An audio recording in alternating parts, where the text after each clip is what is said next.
Hello everyone, welcomes to our channel let's discuss. आज हम आप सभी के लिए क्लास 10th का साइंस सब्जेक्ट का वर्कशीट नंबर 36 लेकर आया हूं और यह हिंदी माध्यम में है और यह वर्कशीट आपका 25 सितंबर 2020 के लिए है। तो आइए, धातु और अधातु का चैप्टर आपका ख़त्म होता है और आपका धातु और अधातु चैप्टर से एक एक करके सारे क्वेश्चंस ऑब्जेक्टिव है, लघु उत्तरीय है और दीर्घ उत्तरीय है, तो इसे बेहतर तरीके से डिस्कस करते हैं। और मैंने हर एक क्वेश्चंस का जो सॉल्यूशन मैंने लिख करके प्रोवाइड किया है, तो आई होप आपको ये सॉल्यूशन बेहतर लगेगा। तो इसलिए करके अगर आप हमारे चैनल पे नए हैं तो चैनल को सब्सक्राइब कीजिए और वीडियो को लाइक कीजिए। तो आइए एक एक करके इसे हम देखते हैं, फिर इसका सॉल्यूशन। यह वर्कशीट आपके लिए बहुत ही इम्पोर्टेंट है क्योंकि यहीं से सारे क्वेश्चन फंस जाएंगे और जो जो इम्पोर्टेंट क्वेश्चन है वो भी मैं आपको आज बताऊंगा इसी वर्कशीट के साथ। तो देखते हैं। एक तत्व ऑक्सीजन के साथ अभिक्रिया करके उच्च गलनांक वाला यौगिक बनाता है। यह यौगिक जल में भी विलय है, वह तत्व हो सकता है। तो वह तत्व सिंपली कैल्शियम होगा। क्या होगा? कैल्शियम होगा। उसके बाद आप सेकेंड देख सकते हैं इसी में, धात्विक ऑक्साइड की प्रकृति कैसी होती है। तो धात्विक ऑक्साइड की प्रकृति अभी बताया था इससे पहले, जो क्षारीय होती है। क्षारीय क्यों होती है? क्योंकि क्षारीय जिसका पीएच मान 7 से अधिक होता है, ज़्यादा होता है। ठीक है। थर्ड है अधातु, जो विद्युत की सुचालक है। वो क्या होता है? अधातु तो ग्रेफाइट है जो विद्युत का सुचालक है। ठीक है। अधातु है ग्रेफाइट। ये आपके एग्जाम में कितने बार ये पूछे गए हुए हैं ये क्वेश्चन। उसके बाद आप क्वेश्चन नंबर 4 देखिए। क्वेश्चन नंबर 4 यहाँ देख सकते हैं। यहाँ से बेहतर तरीके से देखते हैं। ठीक है, वो मैं स्टार्टिंग में लगाया था। देखिए क्वेश्चन नंबर 4 है, कॉपर, सिल्वर और एल्युमिनियम की उनकी सक्रियता आधार पर बढ़ते हुए क्रम में नियोजित कीजिए।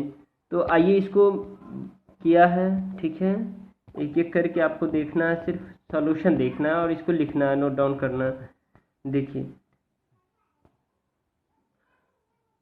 क्या है। पहला कैल्शियम, क्षारीय, ग्रेफाइट, सिल्वर, कॉपर। सिल्वर से बड़ा होगा कॉपर, कॉपर से ज़्यादा होगा एल्युमिनियम होगा। और क्वेश्चन नंबर 5 एक बार देखते हैं। क्वेश्चन नंबर 5 यहाँ आप देख पा रहे हैं। क्वेश्चन नंबर 5, अभिक्रियाशीलता के आधार पर अवरोही क्रम में व्यवस्थित सामान्य धातु की सूची को क्या नाम दिया गया है। तो उसका जो है ना क्या नाम दिया गया दोस्तों, अभी मैंने आपको दिखाया है। उसका नाम क्या दिया गया, इसे आपको नोट डाउन कर लेना है। ठीक है, उसका नाम दिया गया है सक्रिय श्रेणी। अब क्वेश्चन नंबर 6 है। आपको यहाँ देखिए, ये है आपका खाली जगह है। अभिक्रियाशील धातुएं अपने से डैश अभिक्रियाशील धातु उसको उसके लक्षण विलयन से विस्थापित कर देता है। तो कम अभिक्रियाशील धातु ज़्यादा अभिक्रियाशील धातु को उसके लक्षण से विलयन से विस्थापित कर देता है। 7वां नंबर आप देख सकते हैं, अधातुओं द्वारा बनाए गए आयन का नाम धनायन या ऋणायन। तो ऋणायन होता है। आपको पिछली वाले वर्कशीट में भी मैंने अच्छे से समझाया था। अब क्वेश्चन नंबर 8 देख सकते हैं। क्वेश्चन नंबर 8 क्या है, कुछ धातुएं जल के साथ बिल्कुल भी अभिक्रिया नहीं करती है। ऐसी धातुएं कि एक धातु का नाम बताइए। तो वो क्या है? सिल्वर, जिसे सोना सिल्वर होता है और सोना होता है। ठीक है, आप इन दोनों में से कोई एक लिख सकते हैं। उसके बाद आप देख पा रहे हैं यहाँ क्वेश्चन नंबर 9 है, पृथ्वी की सतह पर प्रचुर मात्रा में पाई जाने वाली धातु कौन सी है? एल्युमिनियम है। कौन सी है? सॉरी दोस्तों, एल्युमिनियम है। 10th क्वेश्चन है, किसी तत्व ई जिसका जेड यानी परमाणु संख्या 16 का इलेक्ट्रॉनिक विन्यास 286 है, तो यह 6 इलेक्ट्रॉनों का त्याग करेगा अथवा 2 इलेक्ट्रॉनों को ग्रहण करेगा। तो ये क्या करेगा? 2 इलेक्ट्रॉन को ग्रहण करेगा। बहुत एज लाइक सिंपल। अब हम लघु उत्तरीय क्वेश्चन पे आते हैं। लघु उत्तरीय क्वेश्चन का पहला नंबर देखिए। लघु उत्तरीय क्वेश्चन क्या? निम्नलिखित अभिक्रिया के समीकरण को पूरा कीजिए। निम्नलिखित अभिक्रिया के समीकरण को पूरा कीजिए। तो देखिए, आयरन जब वाटर के साथ रिएक्शन करता है तो Fe3O4 ये सॉलिड स्टेट में और 4H2O बनाता है गैस स्टेट में। कैल्शियम जब वाटर के साथ करता है तो CaOH का होल 2 और एक्वस है, ये घुलनशील है और प्लस वो हाइड्रोजन गैस निकलता है। उसके बाद थर्ड देख सकते हैं आप, पोटासियम प्लस वाटर, तो ये 2K और 2KSH, मतलब हाइड्रोजन वाटर के साथ करेगा तो 2KOH और हाइड्रोजन गैस रिलीज करेगा और साथ साथ में हीट ऊष्मा भी रिलीज करेगा। अब क्वेश्चन नंबर सेकेंड है, प्राय जब धातु की अभिक्रिया खनिज अम्लों के साथ कराई जाती है तो हाइड्रोजन गैस निकलती है, लेकिन जब धातु की अभिक्रिया मैंगनीज और मैग्नीशियम तनु अम्ल HNO3 यानी हाइड्रोक्लोरिक अम्ल के साथ अब कराई जाती है तो हाइड्रोजन गैस नहीं निकलती। क्यों? क्योंकि जब धातु नाइट्रिक अम्ल के साथ अभिक्रिया करती है तब हाइड्रोजन गैस उत्सर्जित नहीं होता, इसीलिए HNO3 एक प्रबल ऑक्सीकारक होता है और हाइड्रोजन प्राप्त होता है जो ऑक्सीकृत करके जल में परिवर्तित कर देता है और खुद नाइट्रोजन के सभी oxide amino nitrous oxide, nitrous oxide, nitrous oxide हो जाता है। और लेकिन मैग्नीशियम एवं मैंगनीज तनु अम्ल HNO3 के साथ अभिक्रिया कर H गैस उत्सर्जित करता है। उसके बाद आप क्वेश्चन नंबर थर्ड देखिए, आपको एक हथौड़ा, बैटरी, बल्ब, तार एवं स्विच दिया गया है, ठीक है। इसका उपयोग कर धातु और अधातु के नाम के बीच विभेद करना। इसका उपयोग करके क्या करना है? धातु और अधातु के बीच में अंतर को आपको बताना। तो धातु की सहायता से धातु को पीटकर चादरे में बदला जा सकता है, इसीलिए इन्हें आघातवर्धक कहा जाता है, जबकि अधातुओं को पीटकर चादरों में नहीं बदला जा सकता। जबकि बैटरी, बल्ब, स्विच एवं तार की सहायता से परिपथ जोड़ते हैं तो केवल धातुएं विद्युत धारा प्रवाहित करते, जिसके फलस्वरूप पता चलता है कि धातु की चालक है, परंतु अधातु विद्युत धारा द्वारा प्रवाहित नहीं होती है। उसके बाद आप देख सकते हैं धातुओं और अधातुओं में विभेद के लिए इन परीक्षणों का आकलन कीजिए। इन परीक्षणों का आकलन कीजिए तो देखिए बहुत आसान है। प्रथम प्रयोग से पता चलता है कि आघातवर्धक का गुण केवल धातुओं में पाया जाता है, जबकि अधातु में यह गुण नहीं पाया जाता है। और दूसरे प्रयोग से पता चलता है कि अधातु विद्युत की चालक नहीं होती, जबकि धातु विद्युत की चालक होती है। उसके बाद आप क्वेश्चन नंबर फोर्थ देख सकते हैं। क्वेश्चन नंबर फोर्थ है, उभयधर्मी ऑक्साइड क्या होते हैं? दो उभयधर्मी ऑक्साइड के उदाहरण दीजिए और अभिक्रिया के सहित क्या करना है, इसे सहित दीजिए, मतलब बताइए। तो ऐसे धातु ऑक्साइड जो अम्ल तथा क्षार दोनों से अभिक्रिया कर लवण तथा जल प्रदान करते हैं उसे उभयधर्मी ऑक्साइड कहते हैं। और जैसे इसको एल्युमिनियम ऑक्साइड कहते हैं, जिंक ऑक्साइड कहते हैं। तो एल्युमिनियम ऑक्साइड और प्लस हाइड्रोक्लोरिक अम्ल के साथ जब इसका अभिक्रिया होगा तो ये क्या होगा? एल्युमिनियम क्लोराइड और प्लस वाटर क्षारीय बनेगा। उसके बाद आप देख सकते हैं aluminium hydroxide plus sodium hydroxide से करेगा तो एल्युमिनियम हाइड्रोक्साइड और वाटर बनेगा। ये क्या है? 2NaAlO3 है, अम्लीय बनेगा। कारण बताइए। तो गर्म जल का टैंक बनाने में तांबे का उपयोग होता है, परंतु इस्पात का नहीं। तांबे का उपयोग होता है परंतु इस्पात का नहीं। क्यों? क्योंकि इसका रीजन बहुत सिंपल है। कॉपर ठंडे पानी, गर्म जल या भाप के साथ प्रतिक्रिया नहीं करता है, लेकिन लोहे भाप के साथ प्रतिक्रिया करता है। यदि पानी के टैंक स्टील से बने होते जो लोहे की मिश्र धातु होती है तो लोहे गर्म पानी से बनने वाली भाप से प्रक्रिया करता है। तो ये आयरन और प्लस वाटर है तो ये आयरन फेरस ऑक्साइड हो जाएगा, प्लस हाइड्रोजन हो जाएगा। यही कारण है कि तांबे का उपयोग गर्म पानी के टैंक और स्टील बनाने के लिए किया जाता है।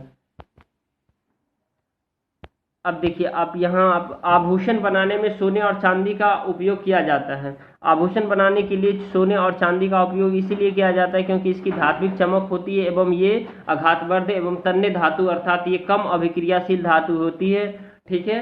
लेकिन अगर सपोज डेट गोल्ड है, गोल्ड के साथ हमेशा कॉपर को ऐड करके बनाते हैं, ठीक है।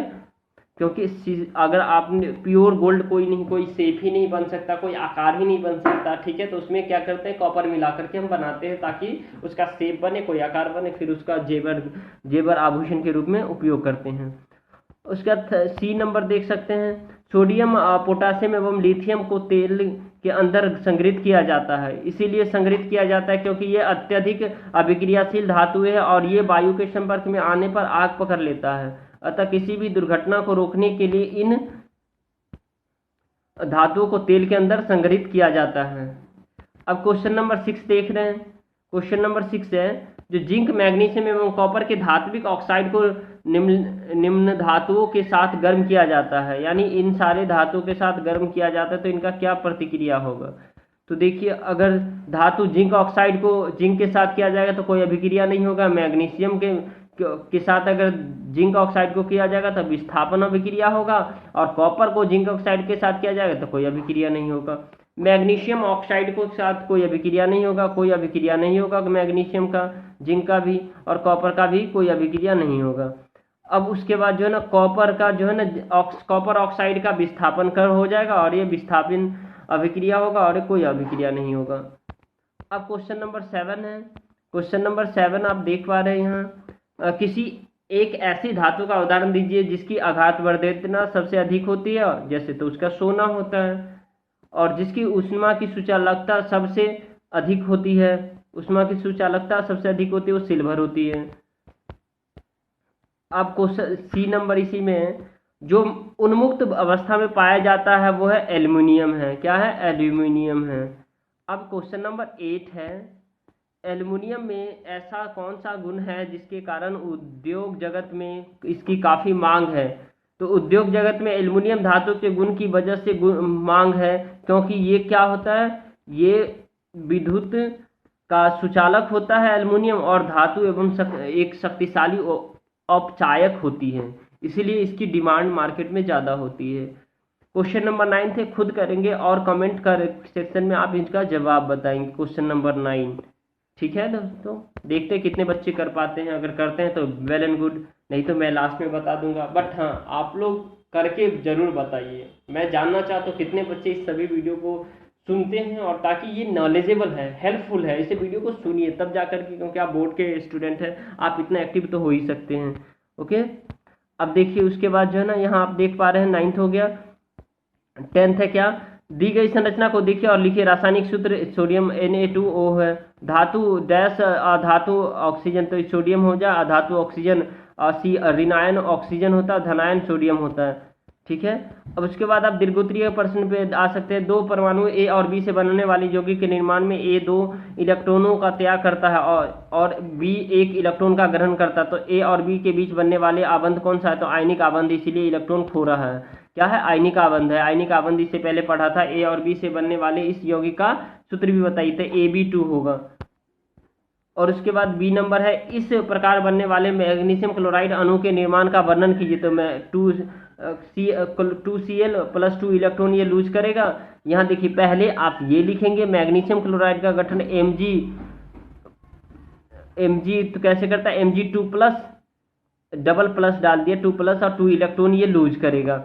तो इसके बाद आपको ये लिखना है 2 क्लोरीन + 2 इलेक्ट्रॉन लूज करेगा, तो ये क्या हो जाएगा, 2 क्लोरीन और मैग्नीशियम 2+ +2 क्लोरीन, मतलब 2 जो है ना लूज करेगा, तो मैग्नीशियम क्लोराइड ये बन जाएगा। अब आप सी नंबर देख सकते हैं, साधारण नमक केवल पिघली अवस्था में विद्युत का सुचालन करते हैं, क्योंकि जब सोडियम क्लोराइड को पिघलाया जाता है तो आयन गतिशील बन जाता है और इसीलिए वे विद्युत का संचालन करते हैं। अब उसके बाद आप सोडियम का गलनांक, सोडियम क्लोराइड का गलनांक कुछ क्यों होता है, क्योंकि सोडियम और क्लोरीन के मजबूत आयनिक आकर्षण बल के कारण इसमें अधिक ऊर्जा की आवश्यकता होती है, इसीलिए गलनांक अधिक होता है।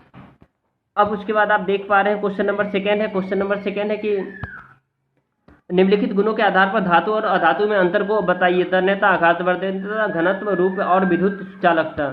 तो देखिए तन्यता, ये देखिए आपको ये सब लिख लीजिए, ये आता है आपके एग्जाम में, ठीक है। कठोरता भी कर लीजिए, रूप भी कर लीजिए, धात्विक भी कर लीजिए, लेकिन आपको जो है ना इसमें पूछा गया, ये बोला पूछा गया, ठीक है। उसके बाद आपको तन्यता पूछा गया, फिर उसके बाद विद्युत व ऊष्मा की सुचालकता, घनत्व पूछा गया। तो इसको आपको क्या करना है, कर लेना है बेहतर तरीके से, ठीक है। इसे भी आप कर सकते हैं, करना चाहिए आपको। बोर्ड के एग्जाम में पता नहीं कहाँ कैसे पूछ देता है।